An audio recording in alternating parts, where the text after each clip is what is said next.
minutos, a gente continua lá em Brasília, porque nosso comentarista Cláudio Dantas está conosco, tem uma informação exclusiva. O filho do desembargador que restabeleceu a prisão do doleiro Rodrigo Tacla Duran registrou uma ameaça telefônica após a decisão. Vamos conversar com o Dantas, que ele tem mais detalhes sobre o assunto. Oi, Dantas, bem-vindo, boa tarde a você. Boa tarde, Piotr, tudo bem? A gente teve acesso aí a um registro de uma ocorrência, um boletim de ocorrência feito pelo João Malucelli, que é advogado e vem a ser filho do desembargador Marcelo Malucelli, do TRF4, que, como você mencionou, ele deu a decisão que anulou uma outra decisão do juiz da 13ª Vara, Eduardo Apio, que simplesmente revogava as prisões decretadas contra o doleiro Rodrigo Tacla Duran. Essa decisão do Marcelo Malucelli ela foi tomada no dia 13. E no dia 14, o seu filho, então, recebeu uma chamada, uma ligação de uma pessoa que não se identificou, melhor, se identificou com um nome, a princípio, falso, dizendo-se funcionário da Justiça Federal e alegando que estava entrando em contato para falar com o pai, quer dizer, ligando para o filho para falar com o desembargador. Começou com umas conversas aleatórias, o filho foi dando corda para a conversa e, no finalzinho, ele fez uma espécie de ameaça, perguntando se ele estava aprontando.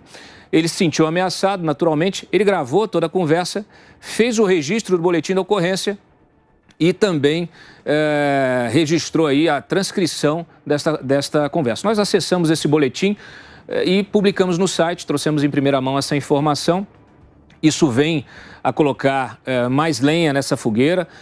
Esse é um processo bastante tumultuado, porque ele já estava praticamente pacificado, esse doleiro está foragido na Espanha, e de repente o Eduardo Apio, ao assumir o comando dos processos da 13ª Vara, resolveu ouvi-lo novamente.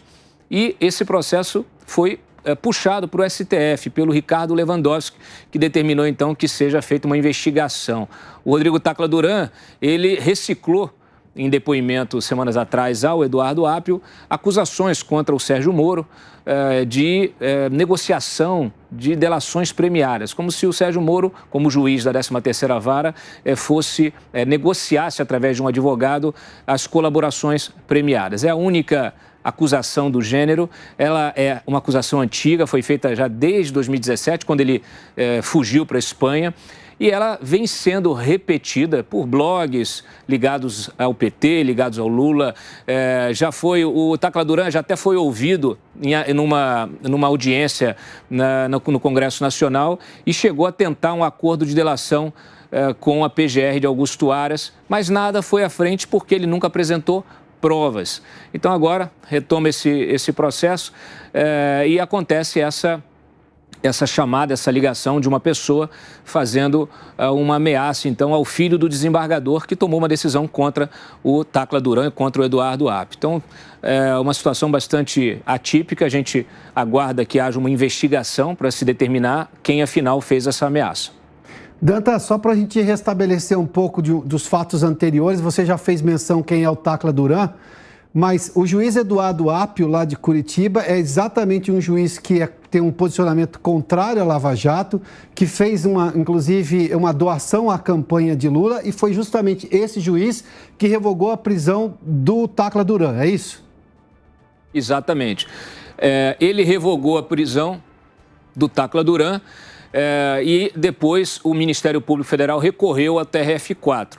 Caiu com esse desembargador então entendeu que o processo já havia sido suspenso pelo Lewandowski, então não poderia haver nenhum ato processual posterior. Então esse foi o motivo da anulação da decisão do Eduardo Apio. Ocorre que ontem o CNJ, o corregedor Luiz Felipe Salomão, corregedor nacional do CNJ, pediu esclarecimentos ao desembargador. Isso porque essa imprensa também, aí, a esquerda, essa imprensa petista, começou a colocar em dúvida a decisão dele, a independência na decisão dele. Por quê? Porque o seu filho, justamente o João Malucelli, vem a ser namorado da filha do Sérgio Moro e sócio do escritório de advocacia do senador e da deputada Rosângela Moro. Então, cria-se aí uma situação que naturalmente desperta a atenção E acho que todos precisam buscar esclarecer da melhor maneira esse episódio. E, naturalmente,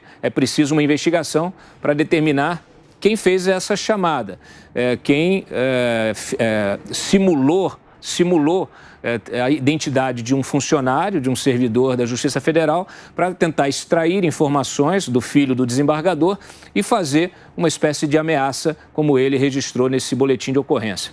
Bom, tá aí, tá no site da Jovem Pan essa apuração do Cláudio Dantas. Dantas, muito obrigado, hein? Mas vamos lá, só para resumir o fato. Alguém que não se sabe quem, obviamente daí a necessidade de investigação, faz uma ligação justamente ao filho do desembargador para tentar se fazer passar por um funcionário, extrair informações e faz uma ameaça. Bom, já tem crime nessa história, no mínimo por uma identidade falsa e a ameaça.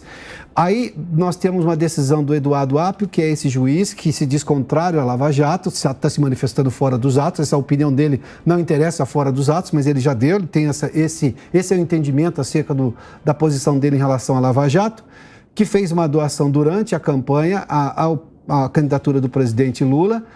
O Conselho Nacional de Justiça não investigou esse caso ainda, o que chama a atenção, tomando uma decisão em relação a isso. Ele anula ou revoga as prisões do Tacla Duran, esse doleiro, de um caso lá de 2017, como lembrou aqui o Dantas. E mais que isso, aí vem o desembargador, olha para o caso e diz que tem um problema técnico na anulação, porque não poderia ser tomada nenhuma decisão nova, até porque o caso já estava em outra instância. Se há uma imprecisão, uma tecnicalidade não observada do ponto de vista do direito, então o desembargador tomou a decisão correta. Daí a necessidade de se investigar claramente, independentemente do fato da ligação de um de outro com quem quer que seja. Mas o caso merece investigação, sobretudo porque tem uma ameaça agora a uma pessoa e, claro, numa ligação sem a identidade correta de quem a fez.